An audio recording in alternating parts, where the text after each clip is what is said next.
तुम्हारे अन्नदाता। लहू किसानों का बन के पसीना सींचता है धरती का सीना। मेहनत का तेरी हक दिलवाने, नई तकनीक नई खोज बताने। पशुधन को गुणवान बनाना, पौध सुरक्षा को सिखलाना, खेती के सब गुर समझाने, भारत का सरताज बनाने। आठों पहर है संग तुम्हारे अन्नदाता, अन्नदाता। नमस्कार, मैं हूं आयुषी। आप सभी दर्शकों का अन्नदाता कार्यक्रम में स्वागत करती हूं। हर रोज की तरह कार्यक्रम में लेकर आई हूं खेतीबाड़ी से जुड़ी बहुत सी लाभकारी जानकारियां। तो चलिए सबसे पहले देखते हैं क्या है विशेष आज के कार्यक्रम में।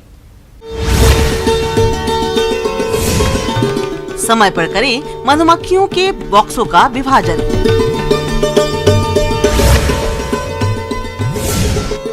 दुधारू पशुओं में दुग्ध ज्वर की समस्या और निदान।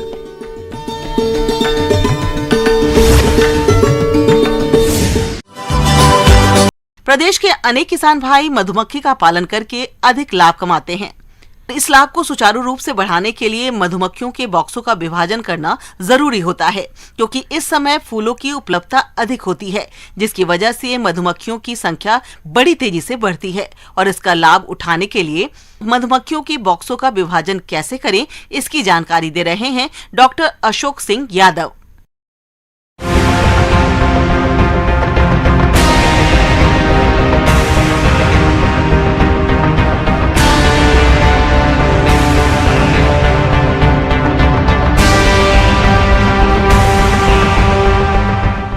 मधुमक्खी पालन एक बहुत ही अच्छा, सुलभ और उपयोगी, किसानों के लिए कम लागत में अच्छा मुनाफा देने वाला एक कृषि आधारित व्यवसाय है। और खासकर मैं आपको बताना चाहूँगा कि जैसे जो वर्तमान जो समय है, जो रबी सीजन है, और इस सीजन में जब चारों तरफ जो है फूल की मात्रा अधिकायत में है और वहाँ से जो है नेक्टर और जो पोलन दोनों चीज़ें जो है मधुमक्खी को पर्याप्त मात्रा में उपलब्ध हो रही हैं, तो ये जो समय है, ये समय मधुमक्खी के वंश वृद्धि के लिए, मधुमक्खी की जो हमारी जो कॉलोनी है उसको बढ़ाने के लिए बहुत ही उपयुक्त समय होता है। और इस समय का अगर हम उपयोग कर लेते हैं तो अपनी जो कॉलोनी है, कॉलोनी में जो हम वृद्धि कर सकते हैं, हम उसको जो है परिवार को बढ़ा सकते हैं। जो कमजोर परिवार है उसको जो हम सुदृढ़ बना सकते हैं, उसकी संख्या में वृद्धि कर सकते हैं। तो किसान भाइयों, मैं आपको ये बताना चाहूँगा कि जब हम वंश वृद्धि की बात करते हैं तो सबसे पहले तो हमें ये ध्यान देना है कि जो हमारी मधुमक्खी की जो पेटियाँ हैं या जो हमारी मधुमक्खी का जो परिवार है, जो कॉलोनी है, उस कॉलोनी में जो मुख्य भूमिका होती है वो रानी मधुमक्खी की होती है। और रानी मधुमक्खी का जो जीवन काल होता है वो लगभग 2 से 3 साल का होता है। तो ये जो जीवन काल है, ये जीवन काल में जो रानी मधुमक्खी जो है अंडे देने का कार्य करती है। लेकिन जो जितनी यंग जो है या जितनी युवा रानी मधुमक्खी होगी, उतने ही ज़्यादा वो अंडे देगी, उतनी ही ज़्यादा उसमें विगर होगा और उतनी ही ज़्यादा वो वंश वृद्धि में मददगार होगी। कि जब इसमें हम वंश वृद्धि की बात करते हैं तो हमें रानी बनाना भी हमें आना चाहिए और हमारी जो मधुमक्खी का जो परिवार है उसमें विभाजन करना भी हमें आना चाहिए। मधुमक्खी पालन में सबसे जरूरी होता है छोटी छोटी बातों का ध्यान रखना, नहीं तो मधुमक्खी पालकों को नुकसान उठाना पड़ सकता है। इस समय फूलों की अधिकता के कारण इनकी संख्या बढ़ती है। ऐसे में बक्सों का विभाजन करना जरूरी होता है। जो हमारी कॉलोनी है उस कॉलोनी में डिवीजन करना है और जिसमें संख्या ज़्यादा हो रही है उसमें से हम फ्रेम निकाल के जो खाली जो हमारी जो मधुमक्खी बॉक्स है उसमें उनको स्थापित करना है, जिससे कि जो है हम एक नया बॉक्स तैयार कर सकें और उसमें हमें जो है नई रानी उसको हमें जो है उसमें वहाँ पर जो है निर्मित करना है। तो इसके लिए हमें जो है जो रानी जो बनाने की जो प्रक्रिया है उस पर भी ध्यान देना चाहिए। और इसके लिए मैं आपको ये बताना चाहूँगा कि रानी बनाने का जो कार्य है एक सक्षम व्यक्ति ही उसको कर सकता है। तो इसके लिए हम जो है बॉक्स होता है उस बॉक्स को 2 से 3 भागों में उसको विभाजित कर सकते हैं और उनके जो अलग अलग जो नीचे के जो छिद्र होता है जो निर्गम और आगमन का, उस छिद्र को जो अलग अलग दिशाओं में खोलकर और बीच में अगर पार्टीशन लगा देते हैं तो एक बॉक्स में हम कम से कम जो है 4 से 5, 6 रानियों तक हम जो है तैयार कर सकते हैं। इस प्रकार अगर हमने जो है उसमें रानी हमने तैयार कर ली है तो उन रानियों का उपयोग हम जो है जहाँ हमारी रानी जो है वृद्ध हो रही है, जिसकी उम्र जो है 1 साल से अधिक है, वहाँ पर उस रानी को हम रिप्लेस कर सकते हैं और तो इस प्रकार हम नई रानी उनको दे सकते हैं। दूसरा, हम जो है जब हमारी संख्या जो है पेटियों में मधुमक्खियों की बढ़ रही है तो उसका हम जो है उन पेटियों का उसमें से कुछ फ्रेम निकाल कर एक खाली पेटी में रखकर उसका हम जो है डिवीजन कर सकते हैं, जिससे कि हमारी जो है नई पेटियां हमारी तैयार हो जाएं। तो डिवीजन करते समय हमें ध्यान देना है कि जब हम डिवीजन कर रहे हैं तो उसमें एक तो रानी कोष्ठक होना चाहिए, दूसरा अगर रानी कोष्ठक अगर नहीं है तो नई रानी हमें उसमें लेके जाना है और साथ ही साथ हमें 1 या 2 जो हमारे फ्रेम है भ्रूण के होना चाहिए, उसमें पोलन वाले फ्रेम भी होना चाहिए और अगर जो नई जो है जैसे अंडे दिया है रानी ने, अंडे वाले अगर फ्रेम है तो वो फ्रेम भी हमें उसमें रखना है और साथ ही साथ उसमें 1-2 फ्रेम ऐसे होना चाहिए जिसमें वर्कर हों और जिसमें जो है शहद भरा हुआ हो, जिससे कि जो है उसमें जो मधुमक्खियां हैं वो अपना कार्य सुचारू रूप से करेंगी और जो उसमें धीरे धीरे जब जो रानी कोष्ठक है उससे जब रानी तैयार होगी तो वो वहाँ पर एक नई जो है अपनी संख्या को बढ़ाएगी और उससे जब नई एक पेटी हमारी तैयार हो सकती है।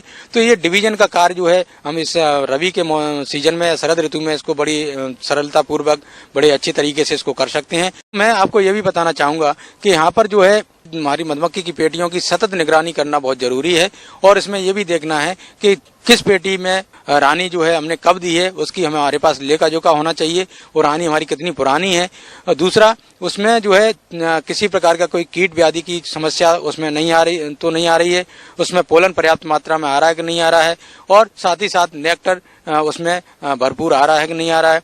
ये सारी व्यवस्थाएं जो हमें जो है मधुमक्खी पालन के हिसाब से उसमें देखना है और इस सीजन में हम डिवीजन करके और हम साथ ही साथ हम जो है नई बॉक्स तैयार करके हम जो है इसमें वंश वृद्धि करके अपनी कॉलोनी की संख्या को हम बढ़ा सकते हैं, जिससे कि जो है ये हमारे लिए जो आर्थिक रूप से भी बहुत लाभदायक होगा और हम जो है इसे एक व्यवसायिक मधुमक्खी पालन इससे कर सकते हैं। मौन वंशों का विभाजन करते समय भरपूर मात्रा में फूलों की उपलब्धता हो, पॉलेन, पराग, नेक्टर भी प्रचुर मात्रा में हो, ऐसे मौन वंशों का ही विभाजन करें जिसमें नर की संख्या पर्याप्त हो। अगर आपने सुपर लगाया है तो सुपर से एक और मौन वंश तैयार कर सकते हैं। एक मौन वंश में अगर 10 फ्रेम है तो उसका मिश्रित विभाजन करें। एक मौन वंश से 2-2 फ्रेम निकालें और 8 फ्रेम का एक मौन वंश तैयार करें।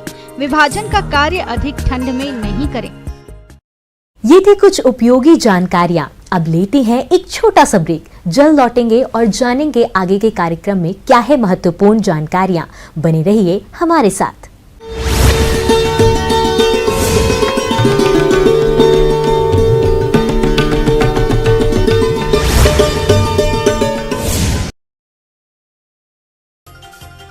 बापू की पुण्यतिथि पर राष्ट्र ने किया बापू को नमन। दिल्ली के राजघाट में प्रधानमंत्री मोदी, राष्ट्रपति और राहुल गांधी ने दी श्रद्धांजलि।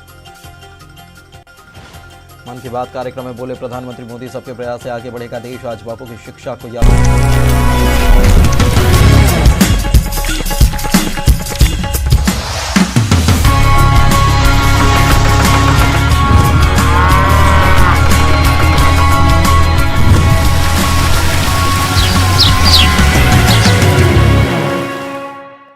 ब्रेक के बाद अब सभी दर्शकों का स्वागत है। चलिए अब रुख करते हैं अगली।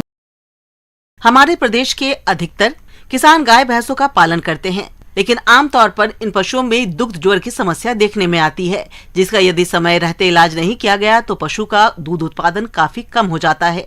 तो किसान भाइयों, गाय भैंसों में होने वाले दुग्ध ज्वर रोग के कारण, लक्षण और रोकथाम के उपाय क्या हैं, इस बारे में जानकारी दे रहे हैं पशु वैज्ञानिक डॉक्टर प्रवीण कुमार।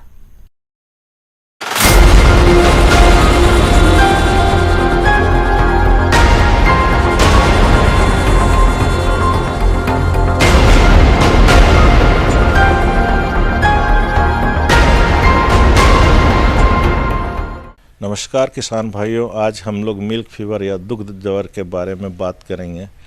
ये एक प्रोडक्शन डिजीज से रिलेटेड है, जो अधिक दूध देने वाली जो पशुएं होती हैं और उसमें इसे बीमारी होती है और ये इसका मुख्य कारण होता है कि कैल्शियम की कमी।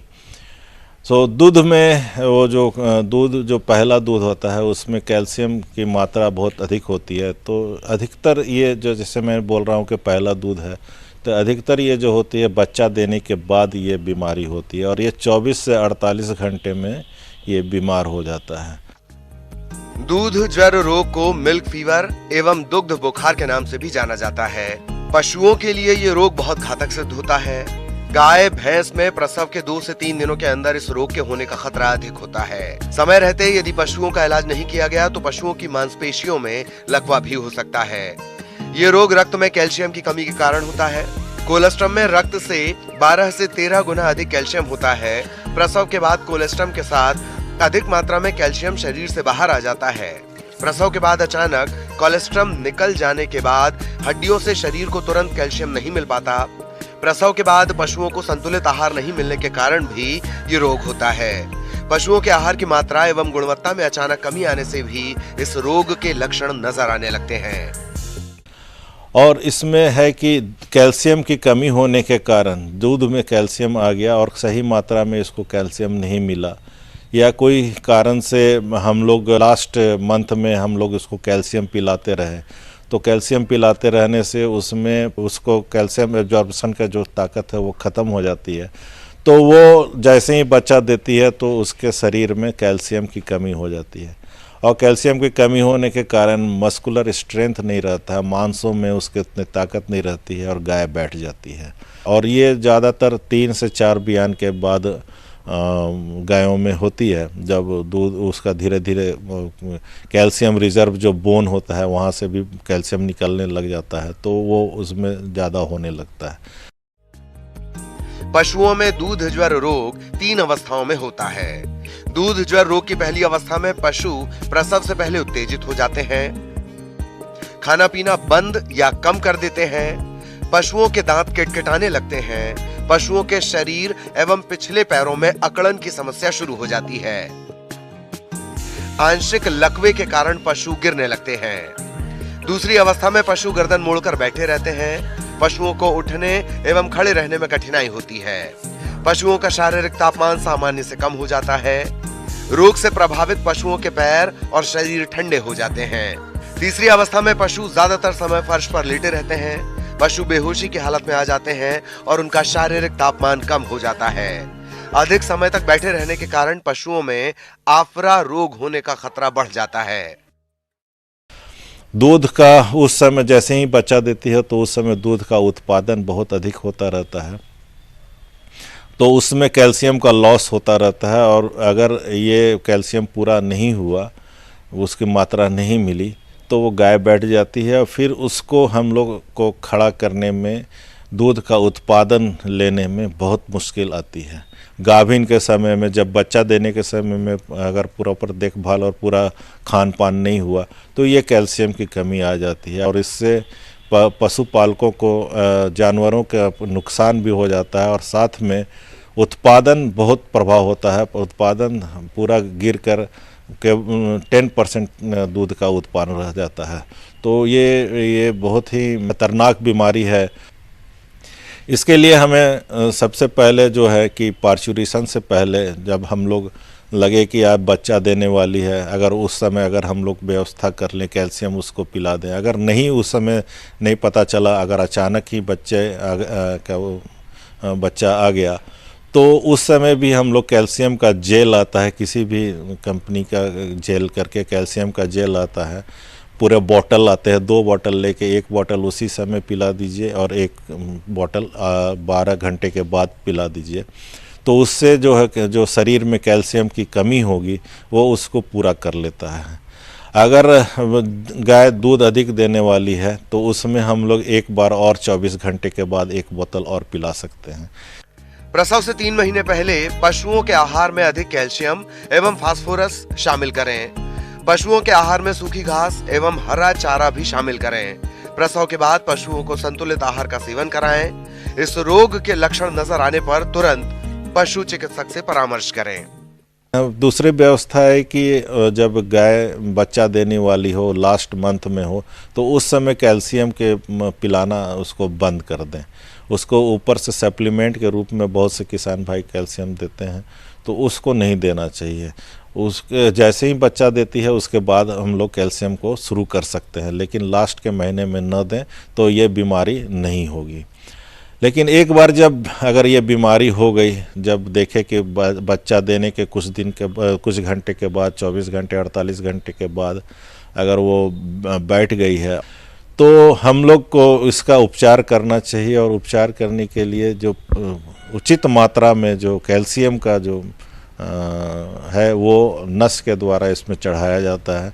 लेकिन ये बहुत ही डेलिकेट होता है, इसलिए पशु चिकित्सक के सलाह पर ही वहाँ पर और उनके प्रेजेंस में, उनके उपस्थिति में ही इसकी इलाज करानी चाहिए। अगर देरी हो गई और गाय बैठ गई तो फिर वो खड़ी नहीं हो पाती है, फिर दूसरा डाउनर्स काउ सिंड्रोम में चला जाता है और वो कभी खड़ी नहीं हो पाएगी।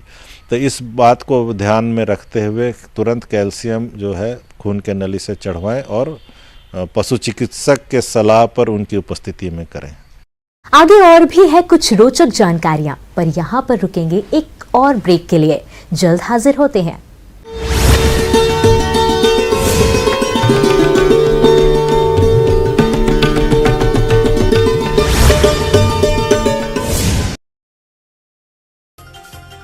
बापू की पुण्यतिथि पर राष्ट्र ने किया बापू को नमन। दिल्ली के राजघाट में प्रधानमंत्री मोदी, राष्ट्रपति और राहुल गांधी ने दी श्रद्धांजलि। मन की बात कार्यक्रम में बोले प्रधानमंत्री मोदी, सबके प्रयास से आगे बढ़ेगा देश, आज बापू की शिक्षा को याद करने का दिन। गणतंत्र दिवस समारोह 23 जनवरी यानी कि नेताजी सुभाष चंद्र बोस की जन्म जयंती से शुरू होकर महात्मा गांधी की पुण्यतिथि यानी 30 जनवरी तक चलेगा। मन की बात में पीएम मोदी ने की रायसेन की भावना की तारीफ, पसंद आया तिरंगे के रंग का पोस्ट कार्ड, पेश टाइगर रिजर्व की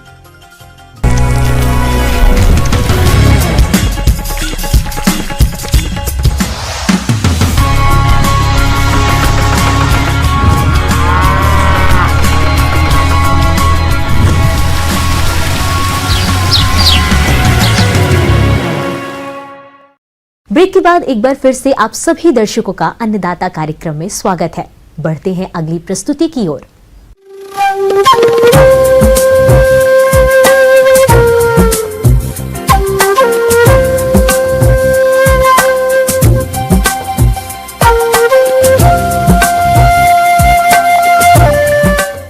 मौसम के अनुसार प्रबंधनों पर ही टिकी है आपकी खेती बाड़ी, इसलिए मौसम पूर्वानुमान और उस पर आधारित साप्ताहिक कृषि सलाह इस प्रकार है।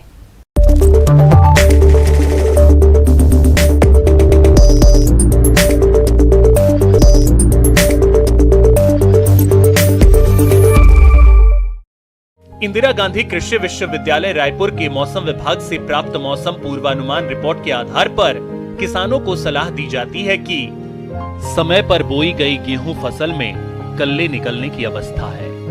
यह अवस्था नमी एवं पोषक तत्वों की क्रांतिक अवस्था है। पत्ती में भूरे रंग की धब्बे अंगमारी दिखाई देने पर ताम्र युक्त फफूंदनाशक दवा का 3 ग्राम प्रति लीटर पानी की दर से छिड़काव करें।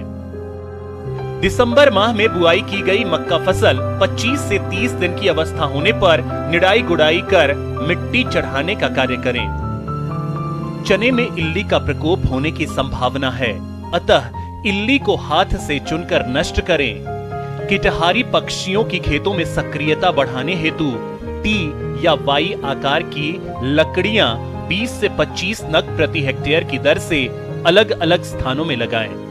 वयस्क कीटों के निगरानी हेतु फेरोमेन ट्रैप 2 नग प्रति एकड़ की दर से लगाएं। फेरोमेन ट्रैप में वयस्क कीटों की उपस्थिति के आधार पर NPV नामक जैविक कीटनाशक 250 LE प्रति हेक्टेयर की दर से 500 लीटर पानी में घोलकर छिड़काव करें। दलहनी फसलों में पीला मोजेक रोग दिखाई देने पर रोगग्रस्त पौधों को उखाड़कर नष्ट कर दें तथा थायोमेथोक्जाम 25 WG कीटनाशक दवा का 0.5 मिलीलीटर प्रति लीटर पानी के दर से छिड़काव करें। दलहनी फसलों में उकठा रोग दिखाई देने पर सिंचाई न करें अथवा स्प्रिंकलर द्वारा सिंचाई करें। सरसों फसल के माहों, कीट के शिशु और वयस्क दोनों ही हानिकारक अवस्थाएं हैं। इस कीट के अधिक प्रकोप होने पर नियंत्रण के लिए इमिडाक्लोप्रिड 17.8 SL का 250 मिलीलीटर प्रति हेक्टेयर की दर से घोल बनाकर 10 से 15 दिन के अंतराल पर आवश्यकता अनुसार 2 से 3 बार छिड़काव। कद्दू वर्गीय सब्जियों की अगेती फसल के लिए बैग में पौध तैयार करें। आलू में अगेती एवं पिछेती अंगमारी का प्रकोप दिखाई देने पर कॉपर ऑक्सीक्लोराइड 3 ग्राम प्रति लीटर पानी की दर से छिड़काव करें। सब्जी में पत्ती खाने वाली इल्ली का प्रकोप दिखने पर स्पाइनोसेड 150 मिलीलीटर प्रति हेक्टेयर का छिड़काव करें। समय पर बोई गई सूरजमुखी फसल 35 से 40 दिन की अवस्था में है। यह अवस्था नमी एवं पोषक तत्वों के क्रांतिक अवस्था है। पत्तियों पर भूरा धब्बा रोग दिखने पर ताम्र युक्त फफूंदीनाशी 3 ग्राम प्रति लीटर पानी की दर से छिड़काव करें।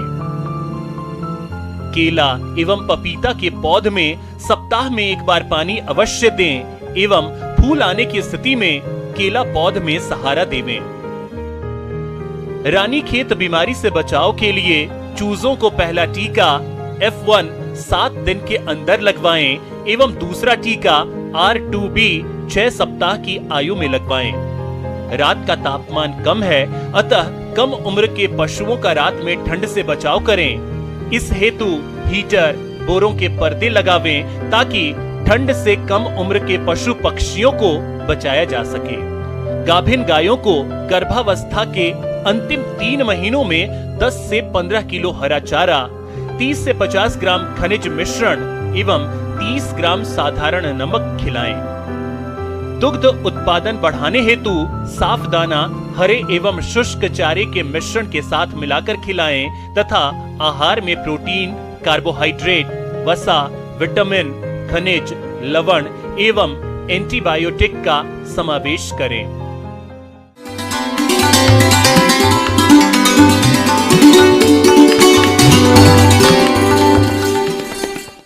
अन्नदाता हेल्पलाइन निशुल्क फोन संपर्क सेवा के माध्यम से आपके द्वारा पूछी गई समस्याओं में से 1 या 2 महत्वपूर्ण समस्याओं को हम अपने कार्यक्रम में शामिल करते हैं। इसी के तहत आज की चयनित समस्या और उसका जवाब इस प्रकार है। अन्नदाता निशुल्क फोन संपर्क सेवा के माध्यम से पूछे गए प्रश्नों में से आज हमने जिस प्रश्न को कार्यक्रम में शामिल किया है उसे पूछा है ग्राम तलवारा, जिला जबलपुर के कृषक अनीस गुप्ता ने। यह स्नैकी पेपर रंगीनी मिर्च की खेती के बारे में जानकारी चाहते हैं। तो अनीस गुप्ता जी, आपकी जानकारी के लिए प्रस्तुत है कार्यक्रम का ये अंश। किसान भाइयों का मैं स्वागत करता हूं। आज जिस फसल का हम जिक्र कर रहे हैं उसका नाम है स्नैकी पेपर। नॉर्मल बेल पेपर है, स्नैकी पेपर का फर्क है ये जो खाने में है ये दूसरे पेपर से थोड़ी और ज़्यादा मिठास है। जैसे शिमला मिर्च की तरह ये जो पेपर है मिर्ची का एक सेगमेंट है लेकिन मीठी बहुत ज़्यादा है। और इस वैरायटी सेगमेंट की हम बात करें तो इस सेगमेंट में 3 कलर हमारे पास उपलब्ध है। ग्रीन कलर में नहीं है, ये 3 कलर है हमारे पास। रेड कलर है, येलो कलर है, ऑरेंज है। सेंट्रो एक्सीलेंट जो वेजिटेबल ग्रोंडा है इसका ट्रायल लिया है। और 3 कलर में जो वैरायटी का नाम बताऊँ तो एक तो ट्राई ओरो है हमारे पास, ट्राई येलो है और ट्राई रासो है। इसकी जो डिमांड है इसकी देखते ही इसका जो आकर्षण है कि सभी उसको दाम लेने का आप आराम से जो आपका व्यापारी है उसको आराम से देखते ही इसको लेगा क्योंकि इसका अट्रैक्शन इतना अच्छा है। उसके जो यूज है जो सलाद के तौर में इसका है वो बहुत अच्छा है। तो किसान भाई आराम से इसकी आमदनी और अच्छा मुनाफा कमा सकते हैं। स्नैकी पेपर रंगीन मिर्च की खेती की तकनीक। इसकी खेती शिमला मिर्च की तरह से ही करते हैं जिसमें नर्सरी पौध तैयार करते हैं। इसके बाद किसान भाई मुख्य खेत तैयार करके मिट्टी को भुरभुरी बना लेते हैं जिसमें मृदा जांच के मुताबिक खाद उर्वरक डालते हैं। इसके बाद बेड बनाते हैं। बेड से बेड की दूरी 2 मीटर रखते हैं। पौधे से पौधे की दूरी 40 सेंटीमीटर और कतार से कतार की दूरी 30 सेंटीमीटर रखते हुए पौध लगाते हैं। किसान भाइयों को सबसे पहले क्या करना है, अपना खेत जो तैयार करना है मिट्टी को एकदम भुरभुरी कर ले और कम से कम जो बेड है बेड की जो हाइट है वो बहुत प्रॉपर है, कम से कम 20 सेंटीमीटर इसको ऊंची रखनी है। बेड से बेड की दूरी 2 मीटर रखनी है। फिर किसान भाइयों को जो उसको लगाने का जो समय है वो अगस्त के माह में इसको लगभग 26-25 जो अगस्त है उस माह में इसको खेत के अंदर ट्रांसप्लांट कर देना है। पौधे से पौधे की दूरी 40 सेंटीमीटर रखनी है और लाइन से लाइन जो कतार से कतार की दूरी है वो 30 सेंटीमीटर रखनी है। किसान भाइयों, स्नैकी पेपर रंगीन मिर्च की खेती से अधिक पैदावार लेने के लिए फसल लगाने से लेकर फसल तुड़ाई तक के कार्यों को समय समय पर करना जरूरी होता है। तो वे कौन कौन से कार्य हैं और किस तरह से करना है, चलिए इस बारे में जानते हैं। किसान भाइयों को मैं पहले बताऊं, जो इसमें कलर कैप्सिकम हम लगाते हैं उसके अकॉर्डिंग ही इसमें खाद पानी का ध्यान रखना है। जैसे पहले आप जब खेत तैयार करें तो डीएपी और जो आपका यूरिया है वो आपका कम से कम, अगर 1 एकड़ के अंदर 50 किलो का इकट्ठा इस्तेमाल कर सकते हैं, वो आपके एरिया के आधार पर। फिर आपको जो देना है वो ड्रिप जो सिंचाई है, बूंद से बूंद सिंचाई के साथ आपको फर्टिगेशन शेड्यूल रिकमेंडेशन के अकॉर्डिंग देना है। इसी मैं बताना चाहूँगा, जो अगर आप शिमला मिर्च उगाते हैं, जो इंटरकल्चर ऑपरेशन जो क्रियाएं आप शिमला मिर्च में करते हैं, वही की वही आपको इसके स्नैकी पेपर के अंदर करनी है। बंदाई का काम है, आपको बांस है, ये साइड के अंदर जो हमने बांस लगाया है ये ताकि क्रॉप को सपोर्ट मिल सके। तो ये क्रियाएं जो आप शिमला मिर्च में करते हैं, सेम की सेम क्रियाएं। अब मैं बात बताना चाहूँगा कि शिमला मिर्च और इस सेगमेंट में फ़र्क क्या है आपको बताऊँ। जब हम कभी कलर्ड कैप्सिकम हम लगाते हैं, कलर शिमला मिर्च जिसे हम बोलते हैं, वो लगाते हैं तो वो प्लांटिंग के बाद में कम से कम 110 दिन बाद में वो मार्केट में आती है। लेकिन यही स्नैकी पेपर जो है 80 दिन के अंदर आपकी मार्केट में पहुंच जाएगी। और सेम कलर है, कलर का होने का, ये होटल है, जो आपका व्यवसाय, जो आपके रेस्टोरेंट्स हैं, इनके अंदर इसकी अच्छी खासी डिमांड रहेगी। बात करूँ स्वाद की, तो जैसे कि आपने भी इसको खा के देखा, मैंने भी इसको खा के देखा, ये बहुत ही मीठा है। आप आराम से इसका अचार भी डाल सकते हैं, इसको सलाद के रूप में आप डायरेक्ट कंज्यूम भी कर सकते हो। मार्केट में इसका कलर अपीयरेंस इतना अच्छा है कि दिखते ही ये बिक जाएगी आपके। एक पौधे से, मैं अगर आपके इसके उत्पादन की बात करूं तो एक पौधे से कम किसान भाई 3 से 3.5 किलो पैदावार किसान भाई इसमें से ले सकता है। और दूसरी बात, इसका फायदा ये कि अर्ली है, ये कलर्ड कैप्सिकम से ये अर्ली मार्केट में आ जाएगी, तो एक तरह के अल्टरनेट के तौर पे इसको देखा जा सकता है। हाँ, ये इसका मैं बात करूं, साइज का मैं फर्क करूं तो इसका जो है ये लॉन्ग फॉर्म में होगी, ये लॉन्ग फॉर्म में जाएगी, ये पेपर के फॉर्म में, क्योंकि मैंने पहले बताया किसान में ये गोल नहीं होगी, ये लंबे के फॉर्म में आएगी और मोटी होगी। और इसका जैसे बीज की मात्रा बहुत ज़्यादा कम होगी, लेकिन मिठास उतना ही अधिक होगा। कम समय में तैयार होगी और कलर भी आएगा और अच्छे से मार्केट में प्राइस भी देगी। आप किसान भाई इसको मंडी में बेच सकते हैं, अगर मंडी में है तो आप डायरेक्ट इसकी मार्केटिंग कस्टमर के द्वारा कर सकते हैं। कोई होटल वाला है, रेस्टोरेंट है, फास्ट फूड या कोई सेंटर है, तो वहाँ आप डायरेक्टली इसको सेल कर सकते हो। किसान भाइयों को मैं मैसेज देना चाहूँगा, ये एक तरह का नया प्रोडक्ट है, तो सभी किसान भाइयों को इसको, जैसे हमने भी इसको ट्रायल फॉर्म पे लिया है, तो आप सभी किसान भाई इसको अडॉप्ट करें और इससे अच्छा खासा आपकी आमदनी में बहुत फायदा होगा। तो इसको ज़्यादा से ज़्यादा अपने किसान भाइयों, जो साथी लोग, उनको पहुँचाएं और खुद भी आप इस खेती करें और लाभ उठाएं। हम यह उम्मीद करते हैं कि आज का कार्यक्रम आप सभी दर्शकों के लिए उपयोगी रहा होगा। किसान भाइयों, अन्नदाता आपकी सेवा के लिए संकल्परत है और कृषि संबंधित समस्या एवं सुझावों के लिए आप हमें इस पते पर संपर्क कर सकते हैं। प्रोड्यूसर अन्नदाता, news 18 Madhya Pradesh Chhattisgarh, Ramoji film city Hyderabad 501512। साथ ही आप हमें ईमेल भी कर सकते हैं। हमारा ईमेल है p18annadatamp@nw18.com। इसके अतिरिक्त आप हमें निशुल्क हेल्पलाइन नंबर 1800889216 पर सोमवार से शनिवार सुबह 10 से शाम 4 बजे के बीच संपर्क कर सकते हैं। फिलहाल अन्नदाता की पूरी टीम को इजाजत दीजिए। कल फिर इसी समय आपसे मुलाकात होगी कृषि संबंधित कुछ और महत्वपूर्ण जानकारियों के साथ। नमस्कार।